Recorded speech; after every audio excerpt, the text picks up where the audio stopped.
Hello, magandang gabi mga kasari-sarites ko dyan. Kamusta ang buong maghapon ninyo sa pagtitinda? So ngayon, pag-usapan natin yung ating mga customer na mga makukulit na ano ba ang isinasagot ninyo kapag ang customer ninyo ay mahilig magkumpara ng paninda ng iba sa inyo, ha? O ako, ito ay personal experience ko. Kapag bibili sila sa akin tapos sasabihin nila na ay bakit kay ganito mura, bakit sa'yo, di ba? Medyo mataas, no? Ako sinasabi ko hindi ko alam kung saan sila bumili pero ang presyo ko ay ito kasi nga mataas din ang kuha ko. Ginaganyan ko, sinasabi ko sa kanila ang totoo kasi nga plus pamasahe mo pa, plus pagod mo pa, ipinaliliwanag ko sa kanila. Di baling hindi ako napapagod na sabihin sa kanila yung totoo kasi gusto kong imulat yung mata nila na hindi malaki ang aking itinutubo kundi maliit lang, hindi nababayaran yung pagod natin sa buong maghapon, di ba? Yan patong natin 2, 3, maswerte na kung makapatong ka ng 5 piso sa isang item mo. Kaya ganun, sinasagot ko sila ng tunay tsaka prangka. At saka sinasabi ko na taon-taon ang binabayaran ko sa City Hall ay hindi rin bumababa, tumataas din. Kaya kailangan ko rin na medyo mataas ang aking presyo. So, ganun po mga kasari-sari ang aking sinasagot.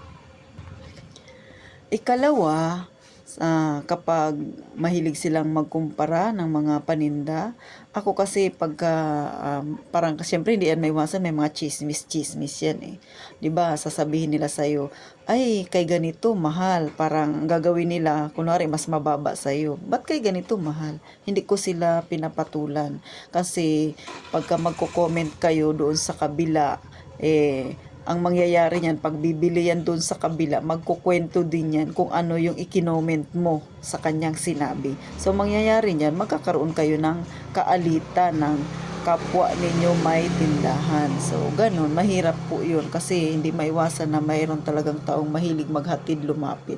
So, iwasan na lang yung mga ganong customer pagka mahilig silang magkwento-kwento ng ganon, magko-comment ka, huwag kayong mag-comment. Hayaan nyo lang silang magkwento. Ako kasi ganun ang ginagawa ko.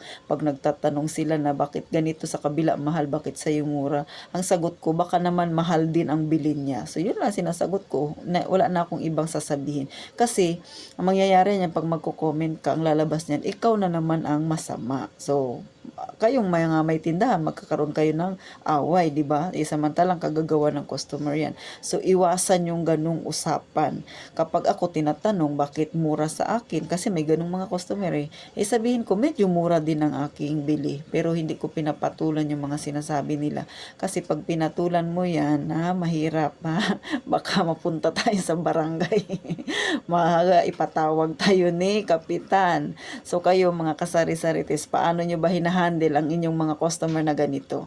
At sa mga wala pang sari-sari store dyan na nakikinig sa akin at gustong magkaroon ng tindahan, isa yan sa pakabantayan ninyo, Hindi talaga maiiwasan yan. May mga ganyang klaseng customer tayo na mai-encounter. So, kailangan mahaba talaga ang PC mo, mahaba ang pasensya at panatilihing tikom ang bibig natin sa lahat ng i-comment nila. Maliban na lang kung tungkol sa paninda natin at sasabihin nila bakit mahal, sasagutin mo na, mahal din ang bili ko. At saka, araw-araw naman tumataas ang paninda. So, wala nang bago doon, di ba? Lalo na tayo, sari-sari store lang tayo. Magkano lang ba ang tinutubo natin, di ba?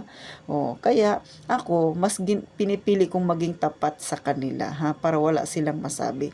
At saka kung hindi sila bibili sa akin, hindi ko rin pinipilit, di ba? Marami pa diyang ibang customer na tatangkilik sa yung tinda. Basta alam mo na nasa tama lang naman ang pagpepresyo mo. So, paano mga kasari-sari test? Kayo ba'y mayroong natutunan? Sana meron nga, At sana po ay huwag kayong magsawa na panuorin ang aking maliit na channel, Maaring makatulong ito sa inyo, lalo na po sa gustong magsimula ng kanilang maliit na tindahan.